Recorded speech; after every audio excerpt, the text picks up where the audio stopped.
नमस्कार, सबका स्वागत है यूट्यूब चैनल पे। आज बात करने वाले बहुत ही इंपॉर्टेंट टॉपिक पे, लेकिन उससे पहले मेरा आपको सवाल है कि आपको पता है रिसेशन होता क्या है। बहुत सारे लोगों का इसका जवाब होता है रिसेशन यानी जिससे आईटी में जॉब जाते हैं, जिसकी वजह से मार्केट डाउन होता है एक्सेट्रा। लेकिन प्रॉपर रिसेशन होता क्या है ये बहुत लोगों को अब तक पता नहीं।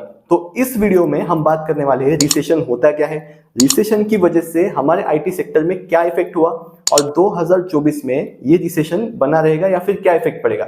सारे पॉइंट्स हम डिटेल में कवर करने वाले हैं, तो वीडियो बहुत ज्यादा इंटरेस्टिंग होने वाला है। लास्ट तक वीडियो में जरूर बने रहिए। First point, what is recession. Recession यानी जिसे कहते हैं मंदी। अब इसे लोगों ने बहुत बड़ा बना के रखा है ये वो, लेकिन बहुत ही सिंपल कंसेप्ट है, बहुत सिंपल भाषा में समझेंगे।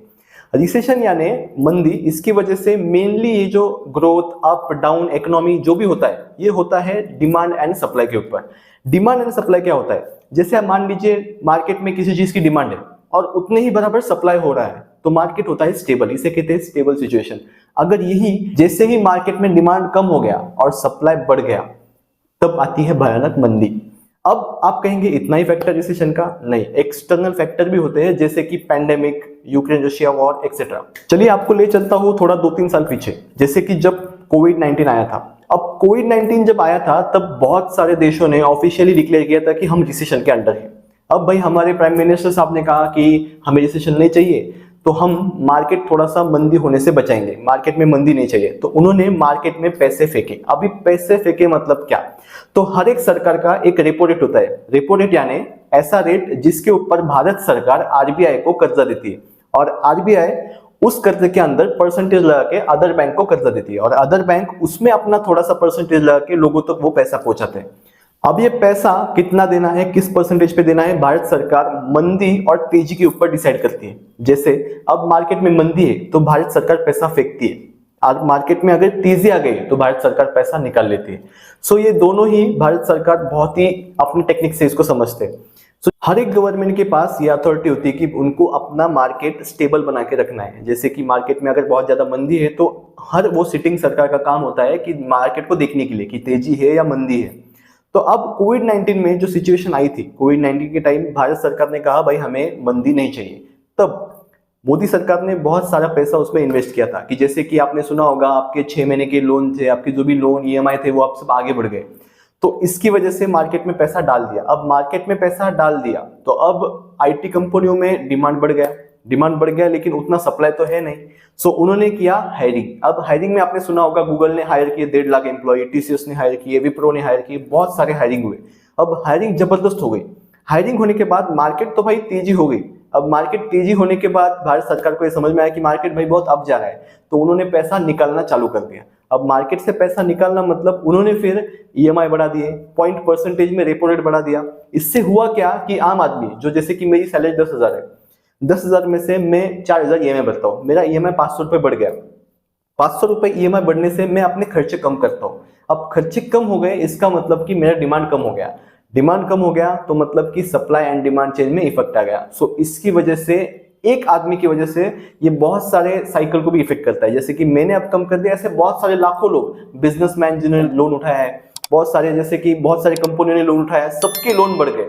इससे हो गया भाई हर एक आदमी अपने अपने डिमांड कम करने लग गया कि भाई मेरी डिमांड इतनी नहीं है, मुझे ये चीज चाहिए, अब मैं ये नहीं लूंगा। सो इससे डिमांड कम हो गई लेकिन सप्लाई तो उतना ही है, सप्लाई बढ़ा हुआ है और डिमांड कम है, तो आया तगड़ा रिसेशन।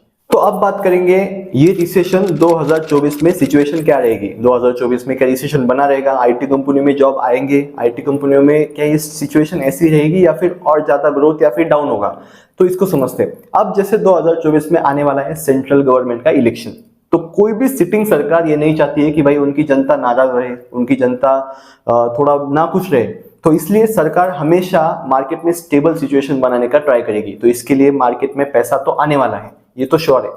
जैसे एग्जांपल टीसीएस कंपनी ने ऑफिशियली 19% ऑफ ग्रोथ उन्होंने दिखाई है, बाकी सारे कंपनियों ने भी परसेंटेज ऑफ ग्रोथ दिखाया है, मतलब कि ठीक ठाक परसेंटेज है। जैसे कि 19% ऑफ द टोटल रेवेन्यू, जैसे अगर किसी कंपनी का 1000 करोड़ का टर्नओवर है और 19% उसका मान लीजिए तो देखिए कितना होता है। तो उसके हिसाब से ग्रोथ तो है, लेकिन एक बात जो आपको कॉन्सेंट्रेट करनी है कि जैसे पहले कंपटीशन 100 लोगों का था तो अब आईटी में 1000 लोग आ चुके हैं। आपकी कंपटीशन तो 1000 लोगों से है, ओपनिंग रहने वाली है 2024 में, ओपनिंग तो 100% आने वाली है, लेकिन जहाँ पे आपका कंपटीशन बहुत बढ़ गया है, आप जैसे क्राउड दे सकते हैं, अभी नॉन टेक्निकल वाले भी आईटी में आ गए, एनी ग्रेजुएट कंपनियों ने बहुत सारे रखे।